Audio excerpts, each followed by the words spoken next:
अब हम आपको श्रीमद् भागवत महापुराण में राजा रघुगण को भरत जी का उपदेश के बारे में सुनाते हैं। तो आप सभी मन को एकाग्र करते हुए शांतिपूर्वक कथा को श्रवण करेंगे और धर्म लाभ प्राप्त करेंगे। जड़ भरत ने कहा कि राजन, तुम अज्ञानी होने पर भी पंडितों के समान ऊपर ऊपर की तर्क वितर्क युक्त बातें कह रहे हो। कौन सी ऊपर ऊपर की?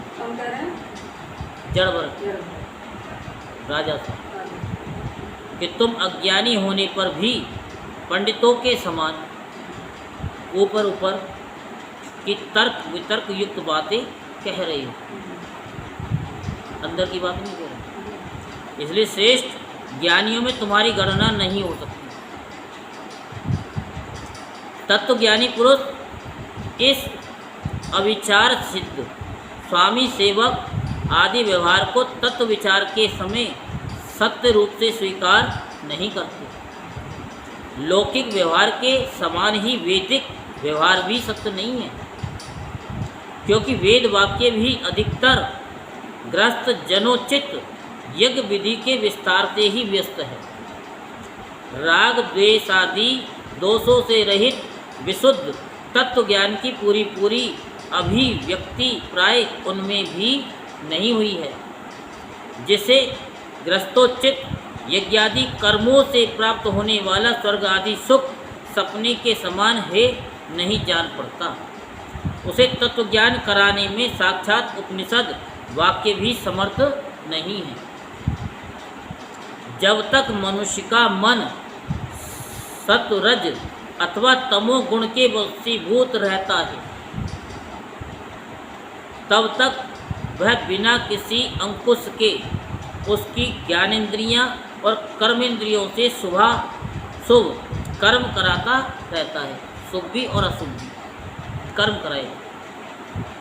ये मन वासना में विषयासक्त गुणों से प्रेरित विकारी और भूत एवं इंद्रिय रूप 16 कलाओं में मुख्य है। यही भिन्न भिन्न नामों से देवता और मनुष्य आदि रूप धारण करके शरीर रूप उपाधियों के भेद से जीव की उत्तमता और अधमता का कारण होता है।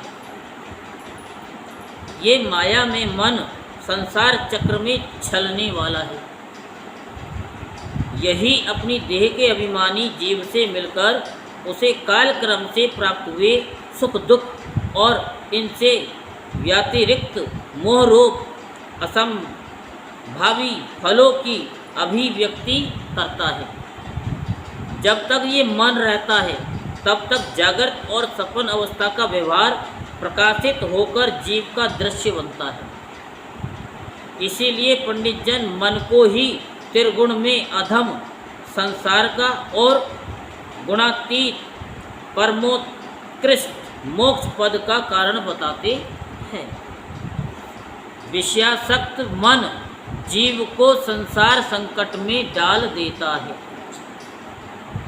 विषयहीन होने पर वही उस शांति में मोक्ष पद प्राप्त करा देता है। जिस प्रकार घी से भीगी हुई बत्ती को खाने वाले दीपक से तो धुएं वाली शिखा निकलती रहती है, और जब घी समाप्त हो जाता है तब वह अपने कारण अग्नि तत्व में लीन हो जाता है। उसी प्रकार विषय और कर्मों से आसक्त हुआ मन तरह तरह की वृत्तियों का आश्रय लिए रहता है, और इनसे मुक्त होने पर वह अपने तत्व में लीन हो जाता है।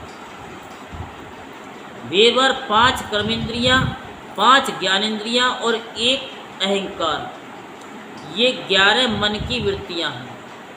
मन की वृत्तियां हैं तथा 5 प्रकार के कर्म और 5 तन्मात्रा और 1 शरीर, ये 11 उनके आधारभूत विषय कहे जाते हैं। गंध रूप स्पर्श रस और शब्द, ये 5 ज्ञानेंद्रियों के विषय हैं।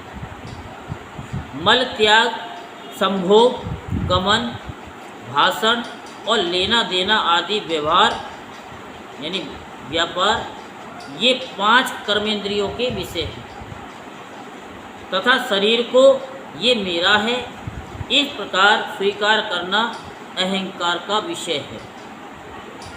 कुछ लोग अहंकार को मन की 12वीं वृत्ति और उसके आश्रय शरीर को 12वां विषय मानते हैं।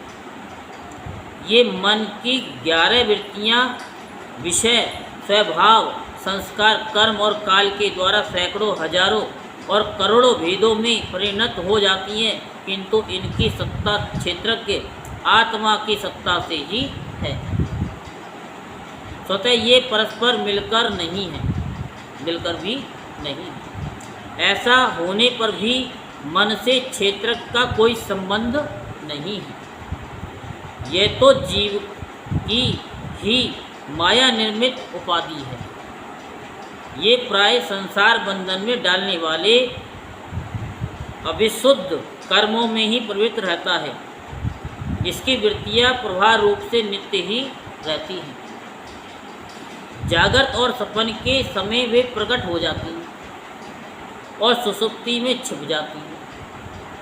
इन दोनों ही अवस्थाओं में क्षेत्रज्ञ जो विशुद्ध चिन्ह मात्र है, मन की इन वृत्तियों को साक्षी रूप से देखता रहता है, साक्षी रूप से देखता रहता है। ये क्षेत्र के परमात्मा सर्वव्यापक जगत का आदि कारण, परिपूर्ण अपरोक्ष स्वयं प्रकाश, अजन्मा ब्रह्मादि का भी नियंता और अपने अधीन रहने वाली माया के द्वारा सबके अंतःकरणों में रहकर जीवों को प्रेरित करने वाला समस्त भूतों का आश्रय रूप भगवान वासुदेव है।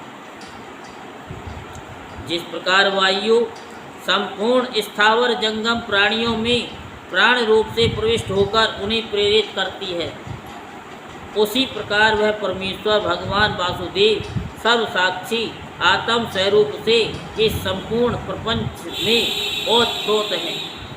राजन, जब तक मनुष्य ज्ञानोदय के द्वारा इस माया का तिरस्कार कर सबकी आसक्ति छोड़कर तथा काम, क्रोध आदि 6 शत्रुओं को जीतकर आत्म तत्व को नहीं जान लेता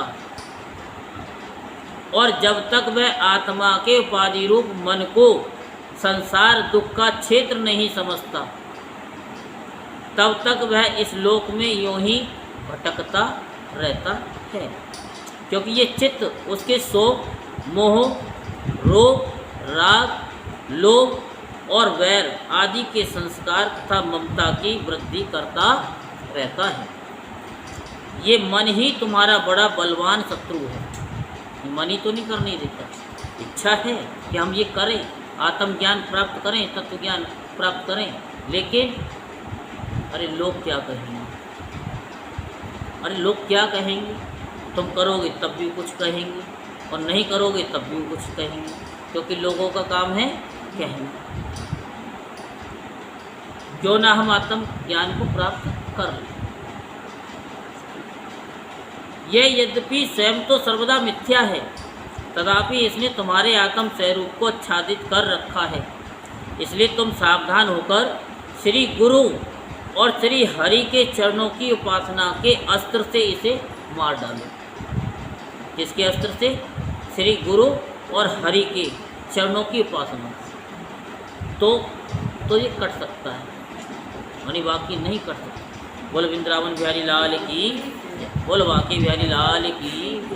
जय जय श्री राधेश्याम, जय जय श्री राधेश्याम, जय जय श्री